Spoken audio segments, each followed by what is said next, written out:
Hello and welcome to Ebuzor Corner TV.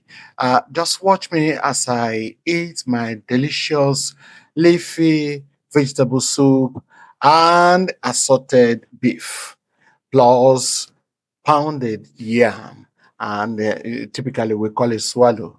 All right. So this soup here is made up of leafy vegetables like spinach, kale, okay, and all them are well cooked to tender.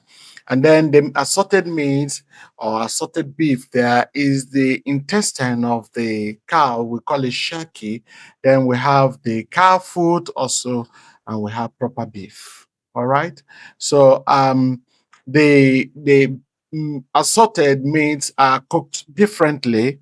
All right, so you cook it in a little bit of a curry, and the vegetables are prepared differently. And when the two are mixed, oh, you have a very good aromatic delicacy. It's the well seasoned, well cooked to tender.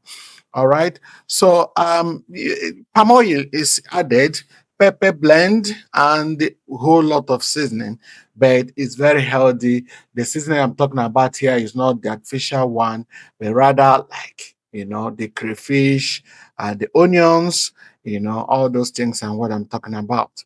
It has good aroma. All right, and then you allow it to simmer and cook for some time till tender, and then you bring them out and serve. All right. The pounded yam is either you do that fisher one or you pound it. It's so beautiful and tasting so wonderfully. Thank you for watching this episode of my food show, leafy vegetable and assorted beef and pounded yam. Thank you. Bye.